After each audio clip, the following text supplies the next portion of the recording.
Welcome to Africa Insight. In this week's episode, I'm joined by my colleague and economist, Brendon, who's going to talk to us a little bit about Botswana. So, Brendon, you recently published one of your economic reports on Botswana. Can you just give our listeners a lay of the land in terms of how Botswana's economy is doing?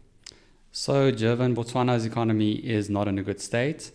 We've seen the economy contract by 3% last year, and we expect another contraction of 1% this year. This is largely due to the downturn in rough diamond prices, which was brought about by the rising popularity of synthetic diamonds. So Botswana's economy is not diversified. A large portion of its government revenue comes from diamonds. A large portion of its export receipts come from diamonds. So it is, of course, quite worrying. We know that Botswana has for a very long time, said that it needs to diversify its economy, but we haven't really seen evidence of that. We are of the opinion that there's sort of been a structural break or change in the global diamond industry, and this is, of course, very concerning for Botswana's long-term prospects. Sure. That's very interesting and also worrying, as you mentioned. In the report, you talk about these three scenarios. Can you give our listeners just a general idea about these scenarios around Botswana?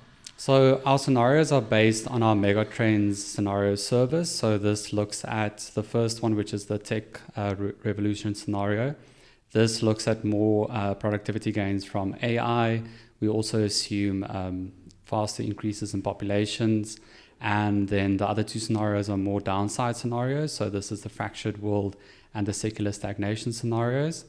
In all three scenarios, Botswana's long-term prospects are not that good. This is due to the structure of the economy. As I mentioned earlier, it's quite reliant on the mining industry. And Botswana also does not have a very large population. So obviously population and labor supply is a big input in overall productivity in the economy. So we don't really see Botswana's economic structure changing that much over the long term.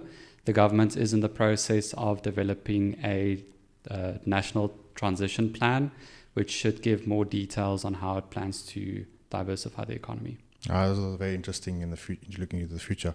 Just one last question, Brendon.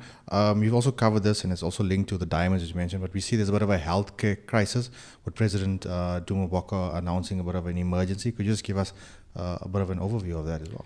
So, Jervin, earlier in the year, the National Treasury said that there's not enough money at the Treasury to pay the country's wage bill. So this is, of course, inevitable. I don't think this is a massive surprise. We expected that the crisis in the diamond industry should spill over to the broader economy, and a large portion of Botswana's population relies on the public health sector. So obviously a drying up of funds is expected to impact these services. Sure, that's a bit worrying. Anyways, thanks, Brendon, for joining us. I think let's leave it at that. Thank you for joining Africa Insight this week. If you'd like more information on our products or services, please visit our website or socials.